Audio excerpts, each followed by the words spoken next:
হতে পারে আপনি আপনার বিজনেসের জন্য কন্টেন্ট বানান অথবা আপনি কন্টেন্ট ক্রিয়েশন করতে চান অ্যাজ এ ক্যারিয়ার।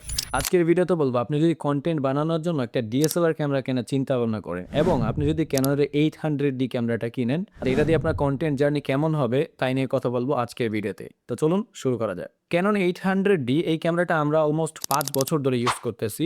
এর আগে ক্যাননের 1200D 700D এই ক্যামেরাগুলো আমি ইউজ করেছি, আর 6D ইউজ করেছিলাম কিছু সময়ের জন্য ফটোগ্রাফি করার জন্য। এইগুলোর সাথে কম্পেয়ার করে যদি বলি, ক্যাননের 800D ক্যামেরাটা খুবই ছোটোখাটো আর এটা দেখতে মোটামুটি প্রিমিয়াম লাগে 700D এবং 1200Dর সাথে যদি তুলনা করেন।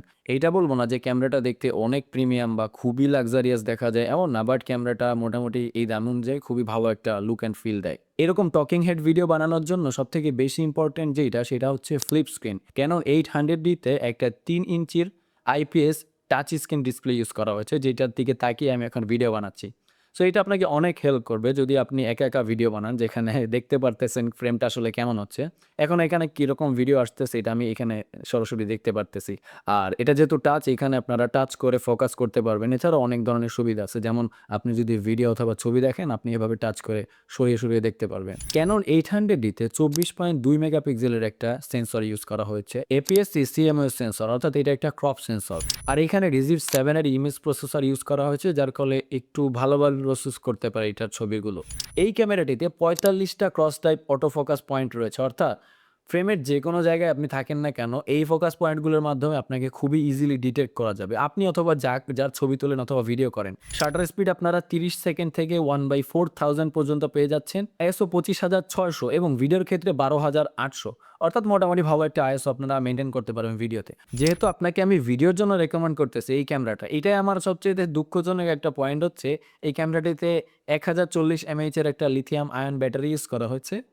এইটা আমি যখন ভিডিও করি না, ধরেন যে এই ভিডিওটা আমি করতেছি, আরেকটা ভিডিও রেকর্ড করব, এরকম 2 থেকে 3টা বা ধরেন 2টা ভিডিও ধরতে পারেন। 2টা ভিডিওর অন্তর, অন্তর আমার এটার চার্জ দেয়া লাগে।